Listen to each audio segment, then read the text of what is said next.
ការចូលរៀនវគ្គ Samsung នេះគឺមិនត្រឹមតែបានសម្រាប់បន្ទុកការសិក្សាទាំងស្រុងប៉ុណ្ណោះទេថែមទាំងបានជួយឲ្យខ្ញុំចូលទៅកាន់ពិភពបច្ចេកវិទ្យាថ្មីមួយដ៏ទំនើបជំរាបសួរនាងខ្ញុំឈ្មោះធូរ៉ាណេជាអតីតនិស្សិតដែលទទួលបានអាហារូបករណ៍ Samsung Innovation Campus ពីក្រុមហ៊ុន Samsung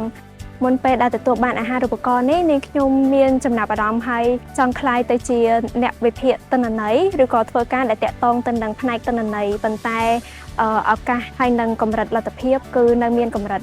បន្ទាប់ពីខ្ញុំបានដឹងអំពីឱកាសអាហារូបករណ៍របស់ Samsung នាងខ្ញុំពិតជារំភើបយ៉ាងខ្លាំងហើយបន្ទាប់ពីធ្វើការដាក់ពាក្យបានជាប់វគ្គជម្រុះ short list ហើយនឹងការប្រឡងបញ្ចប់មធ្យមទៀតខ្ញុំក៏ទទួលបានលទ្ធផលថាខ្ញុំជាប់អាចចូលរៀនវគ្គ Samsung បានហើយខ្ញុំពិតជាសប្បាយចិត្តស្ទើរតែមិនគួរឲ្យជឿហើយវាគឺជាចំណុចរបត់ដ៏សំខាន់មួយនៅក្នុងជីវិតរបស់ខ្ញុំការចូលរៀនវគ្គ Samsung នេះគឺមិនត្រឹមតែបានសម្រាប់បន្ទុកការសិក្សាទាំងស្រុងប៉ុណ្ណោះទេថែមទាំងបានជួយឲ្យខ្ញុំចូលទៅកាន់ពិភពបច្ចេកវិទ្យាថ្មីមួយដ៏ទំនើបហើយការសិក្សានេះបានផ្ដល់ឱកាសឲ្យខ្ញុំក្នុងការរៀនសូត្រក្នុងការធ្វើការជាមួយនឹងទិន្នន័យធំ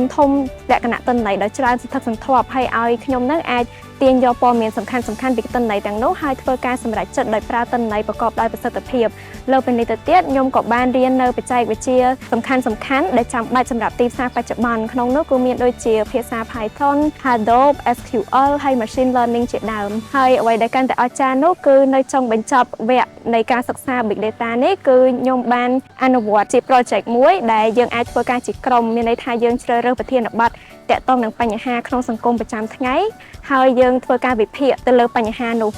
សមិទ្ធផលនៃគម្រោងមួយហ្នឹងគឺបានคล้ายទៅជាបទពិសោធន៍មួយហើយវាក៏ជាភស្តុតាងមួយដែលបញ្ជាក់ពី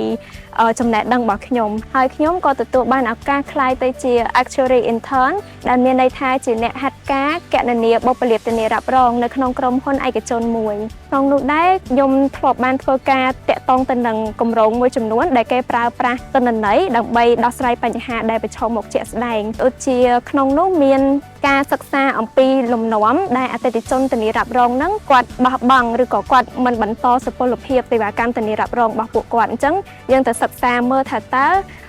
ជាទូទៅលំនាំនៃការបោះបង់ហ្នឹងនៅឆ្នាំណាឬមួយក៏យើងទៅរកពីមូលហេតុថាហេតុអីបានជាពួកគាត់បោះបង់គម្រោងទាំងអស់ហ្នឹងអញ្ចឹងបទពិសោធន៍ទាំងនេះហើយវាคล้ายទៅជាកត្តាមួយដែលជំរុញដល់ការអភិវឌ្ឍសមត្ថភាពរបស់ខ្ញុំកាន់តែខ្លាំងឡើង